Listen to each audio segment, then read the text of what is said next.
How can I say thanks for the things you've done for me? Things so undeserved. You even came to prove your love for me. The voices of a million angels cannot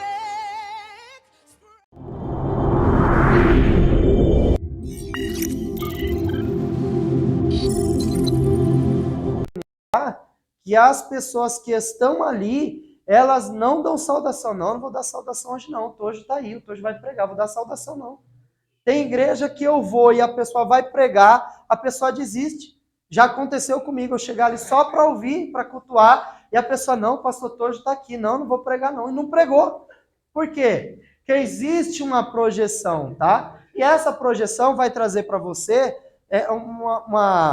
um reconhecimento ministerial, tá? A Bíblia diz que a fama de Jesus percorria toda a região ali, circunvizinha até um pouco mais longe do que era para correr, porque é onde Jesus ensinava, as pessoas iam, olha, Jesus está ensinando, Jesus está pregando, Jesus faz milagre, e as pessoas iam comentando. Isso acontece com o obreiro também, com o seminarista. Olha, o Lucas prega bem. Se o Lucas for lá e aplicar um estudo teológico, bíblico, profético ali numa mensagem, as pessoas vão comentar, nossa, a mensagem do Lucas não falou nenhuma heresia, não saiu do contexto, pregou Bíblia, trouxe um contexto histórico ali, foi uma mensagem boa. Aí um pastor vai comentar para o outro, chama o Lucas porque ele tem conhecimento, ele tem graça, tem conhecimento. Aí o pastor convida, o pastor tem 10 igrejas, não vou convidar. Então, o conhecimento traz para você projeção. É isso que eu estou falando. A questão pedagógica, quando você tem conhecimento, vai trazer para você uma projeção, tá? Esta projeção que você tem que pensar, será que eu sou um pregador?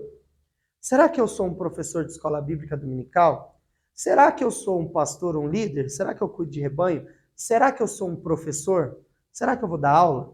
Então você tem que começar a pensar isso, tá? Qual a projeção para tudo que eu estou pagando, para o que eu estou absorvendo, para o que eu estou adquirindo agora, como teoria? Tá? Então você tem que pensar isso, é um aspecto pedagógico, tá? Vamos lá. Respeitar, aceitar, exigir, incentivar, paciência e dedicação, tá? Agora eu vou pegar aqui, tá? Jesus tinha demais. Jesus, aos 12 anos de idade, Jesus foi ali, né, ao templo, seu pai e sua mãe subiu, teve a festa, e aí os seus pais voltaram. Só depois de 3 dias, né, que eles perceberam, ué, cadê Jesus, cadê Jesus? Quando eles voltam, onde Jesus estava? No templo. Falando a altura com os doutores, né? Aí, não, mas ele estava falando que era Deus. Não, tá? Isso aí é cultura, tá? Cultura judaica.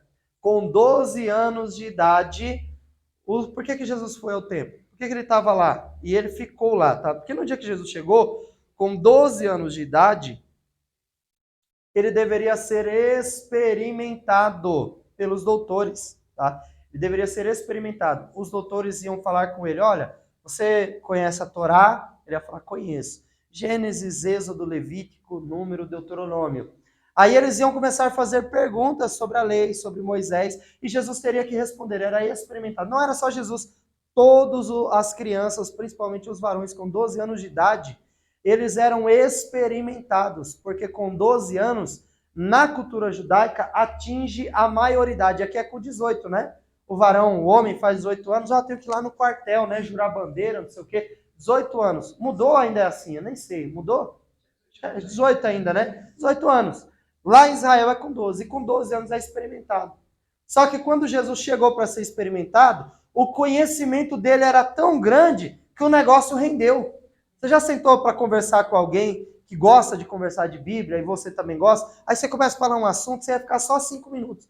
Aí você começa a falar, o irmão começa a falar de Jesus, aí começa a falar de Paulo, aí vocês começam a falar da estrutura da Bíblia, 5 livros Pentateuco, 12 históricos, 5 sapienciais poéticos, 17 profetas, dividido em 2 partes, 5 maiores, 12 menores. Aí a conversa começa a ficar tão boa, assim, quase 2 horas ali. Já aconteceu isso com você? Aí foi isso que aconteceu com Jesus. O conhecimento de Jesus era tão grande, era fora do normal para uma criança comum. Então os doutores começaram a perguntar, Jesus respondia à altura. Jesus tinha um conhecimento à altura com os doutores. O que eles perguntavam, ele respondia. Ele tinha sabedoria. Então, os doutores ficaram admirados. Falaram, não, esse menino... E ficaram ali. Então, ele ficou ali o tempo todo, a mãe e o pai na festa foram embora e Jesus ali conversando com os doutores. O negócio rendeu demais. Imagina quantos esboços dava para fazer ali, hein, Gilmar? Só com o que Jesus ficou falando ali com os doutores, tá? Pode falar. 12 anos, 12 anos. Aí, o que o menino tem que saber com 12 anos? Eu acho que hoje, a gente como brasileiro ia sofrer um pouco.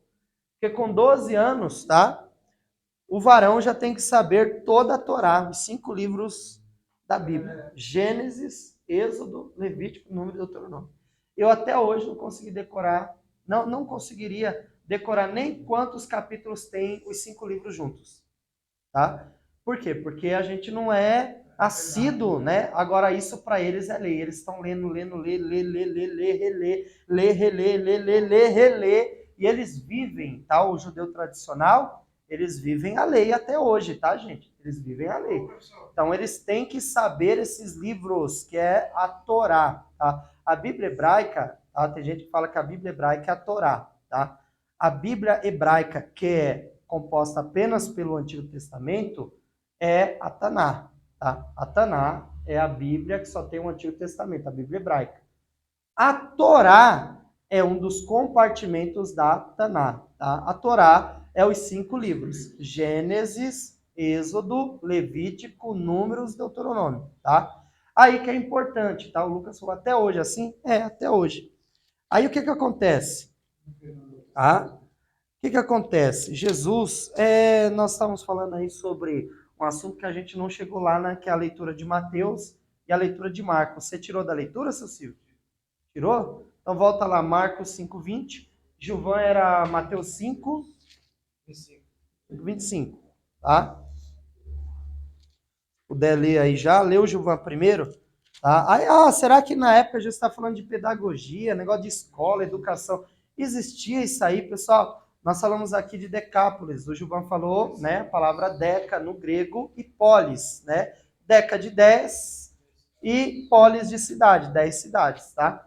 O que era Decápolis, tá? Vamos ler aí o versículo aí, tá? Então ele foi e começou a proclamar Decápolis, tudo o que Jesus fizeram. E todos se admiravam.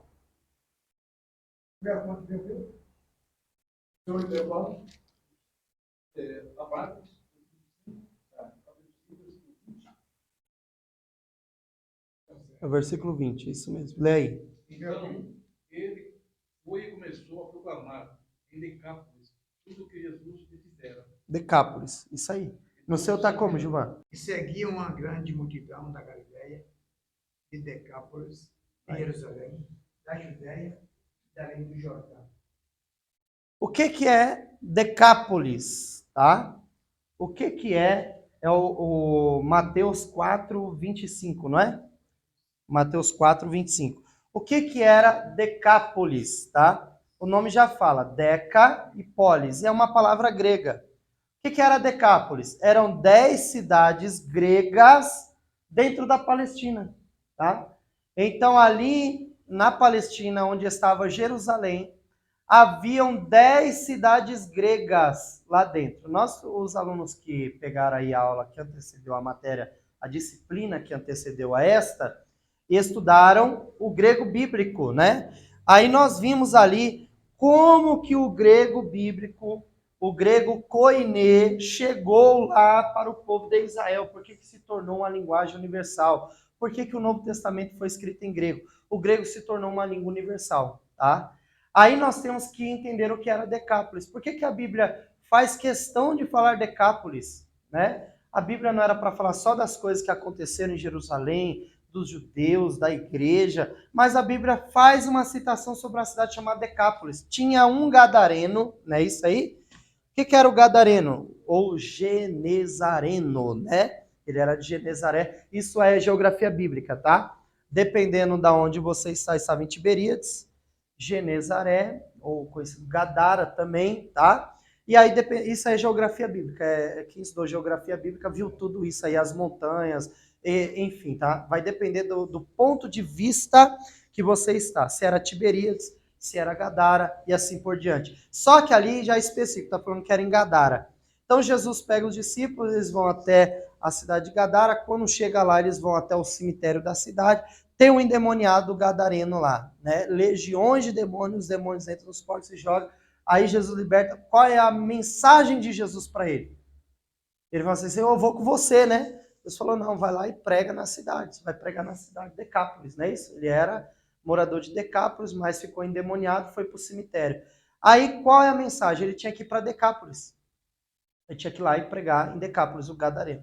O que era a cidade de Decápolis? Eram 10 cidades gregas na Palestina. O que traz isso aí? Pessoal, Alexandre o Grande, Alexandre o Magno, o que ele fazia? Vocês lembram? Lá, período interbíblico. Vamos voltar agora para o período interbíblico.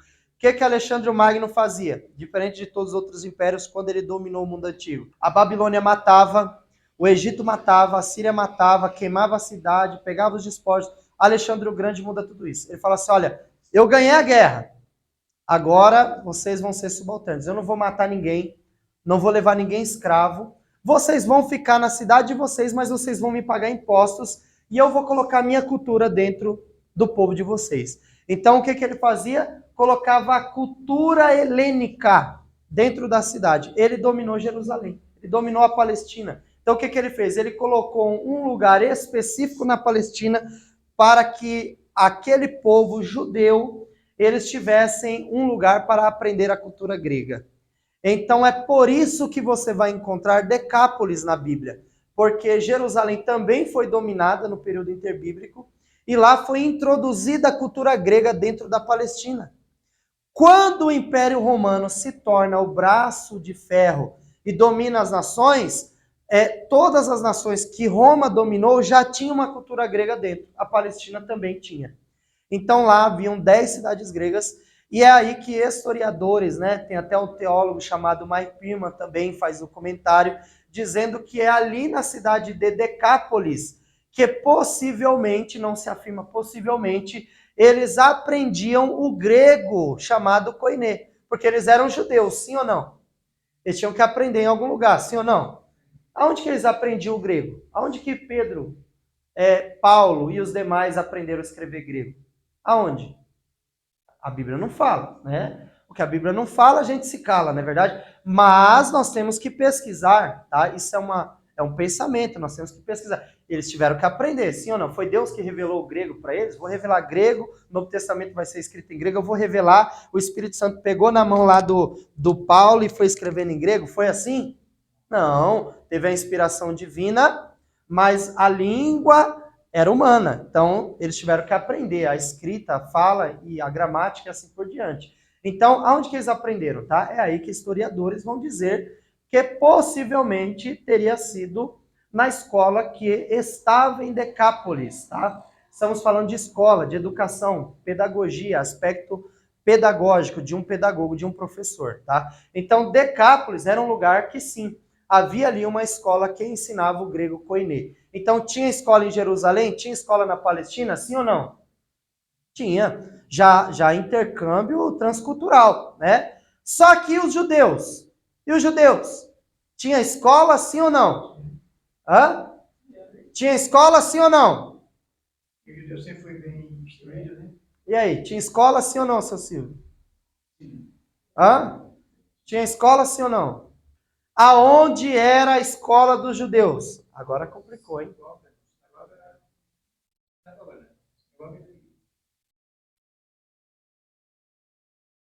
Tá? Vocês lembram que o Gilvan já está aí há bastante tempo? Existia a tradição literal e a tradição oral, tá? Qual eram as formas de aprendizagem, tá, do povo judeu? Tá? Nós temos muitos aspectos que devem ser observados.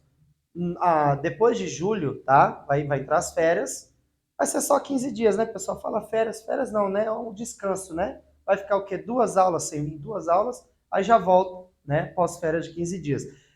Quando voltar de julho, vai entrar 2 matérias. O Gilvan não pegou essa época aí, né?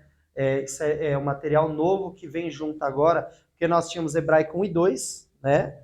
Aí, por causa da pandemia, né? Por causa da pandemia, compactou o hebraico, ficou o hebraico 1 e 2 tudo junto na pandemia, porque teve que estudar à distância, aquela coisa toda, então compactou. Mas quem voltar no hebraico agora, depois de julho, vai até dezembro, vai ser hebraico bíblico, alfabetização e gramática e cultura judaica.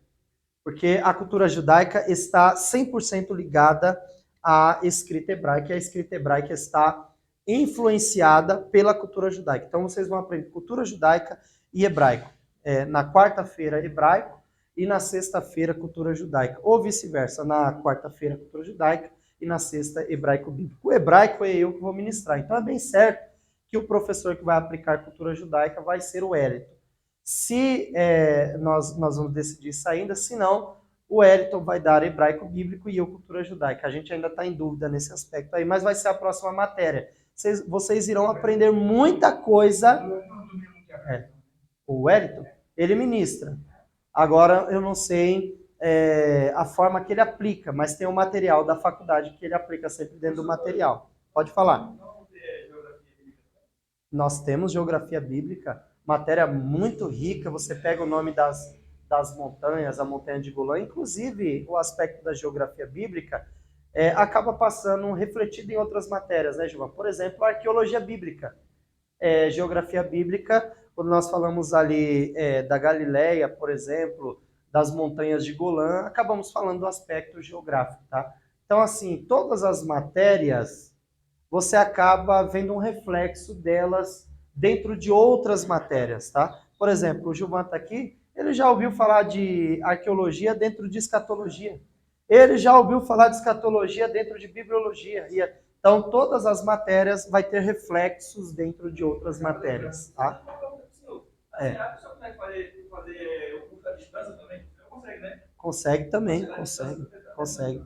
Agora o curso à distância, ele mudou. Antes eu gravava todas as aulas.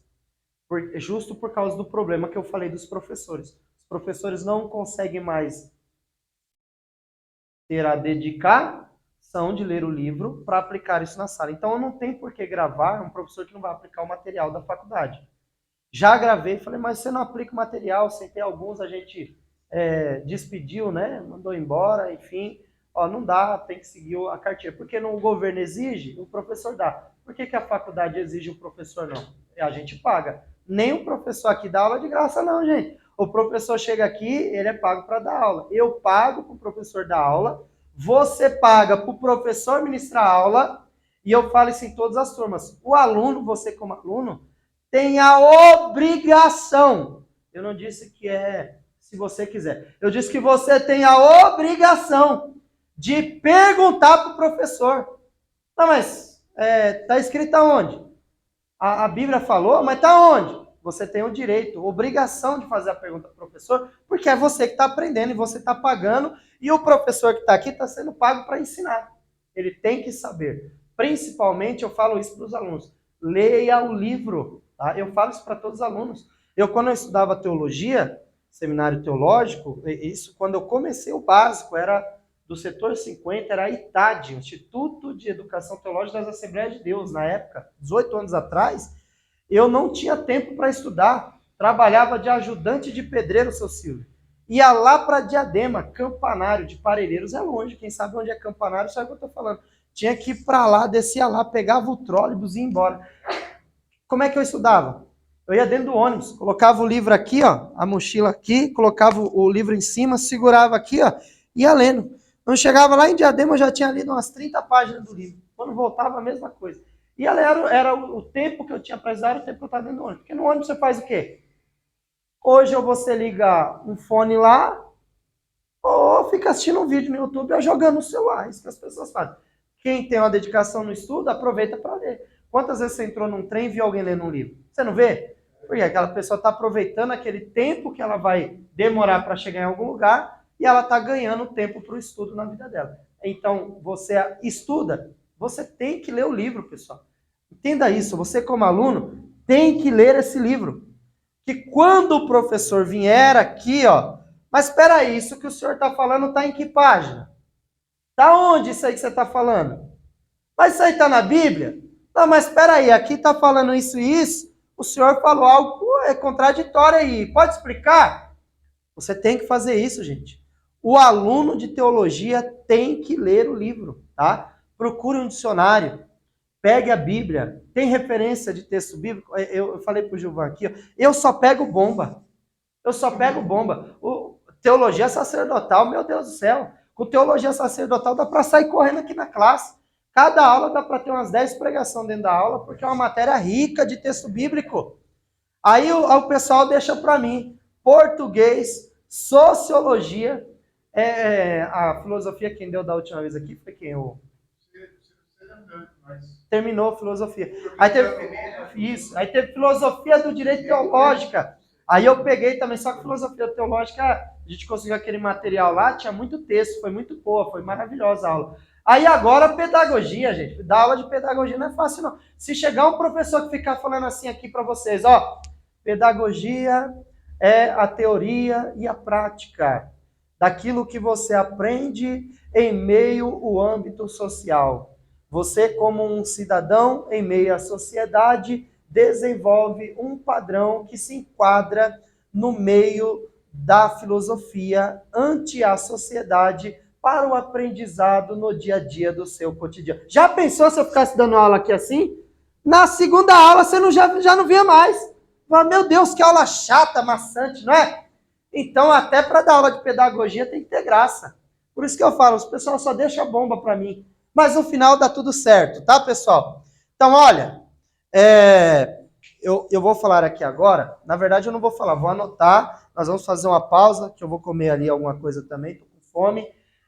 Vamos fazer um intervalo aí, coisa rápida, a gente volta para fazer o encerramento, tá? Vou colocar aqui, ó, tá?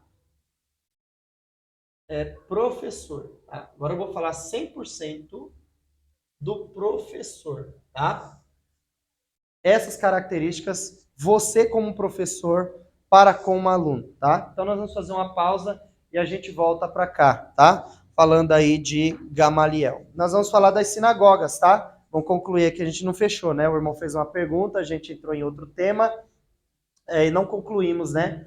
A questão do ensinamento judaico, tá? Com 12 anos a criança tem que conhecer a Torá, mas aonde eles estudavam e como era o estudo, tá? Dos judeus, principalmente para nós, ali no período bíblico ou na Antiga Aliança, tá? Período bíblico que eu falo, Velho-Testamentário, mas para nós aqui mais abrangente, o Neotestamentário, que é o Novo Testamento, tá? No contexto ali do nascimento de Jesus, do desenvolvimento, Jesus com 33 anos de idade, e após Jesus ser crucificado, ascendido, com a pregação dos apóstolos, aonde que os judeus estudavam, tá? Nós vamos voltar aí nesse assunto após o intervalo. Então vamos fazer uma pausa, vou tomar uma água, usar o toalete, e já a gente volta aí, tá?